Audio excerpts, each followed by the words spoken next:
Tonight at 6, major airlines are saying that thousands of flights could be canceled if a planned rollout of 5G cell service isn't halted. Good evening, everybody. Thanks for joining us. I'm Vicki Leviakis. And I'm Grant Lotus. The planned rollout of 5G service tomorrow is now being delayed in some areas because of safety concerns related to airplanes.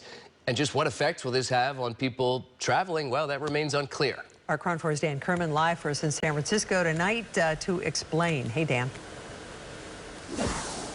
Well, industry analysts are saying that they believe that travelers have dodged a bullet because of this delay, or at least a delay in certain areas. But they say it's going to come back up again unless the FCC and the FAA can reach some sort of resolution so both planes and 5G service can live together.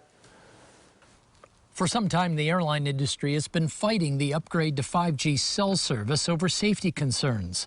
They maintain the signals emitted from these 5G cell towers could adversely impact airplane altimeters, which are critical during landing, especially in poor visibility. But so far, there's been no resolution. What needs to happen is the FAA and the FCC need to sit down and discuss what a long-term solution will be. Frankly, what we have seen happen is kicking this 5G can down the road, so to speak, several times.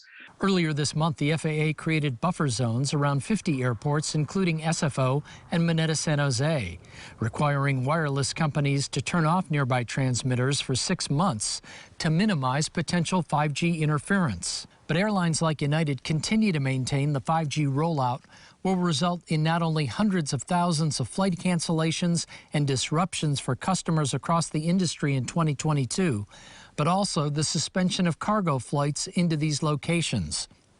On Tuesday, AT&T and Verizon agreed to another delay in launching 5G near some airports for an undisclosed period of time.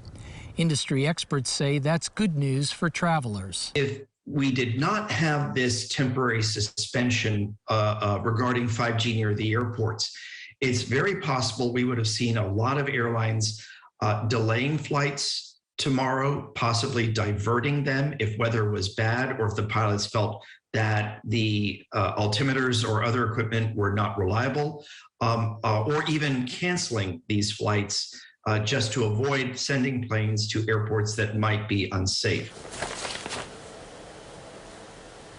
Now, so far, the FAA has cleared about 45% of the U.S. commercial fleet, meaning that those aircraft are not going to have trouble with the 5G network. However, that leaves a lot of planes. What's going to happen with those, especially if they're impacted? Will they need new equipment? Will that equipment have to be manufactured? That is not going to happen overnight, and that's why some sort of resolution needs to be reached. Live in San Francisco, Dan Kerman, KRON 4 News.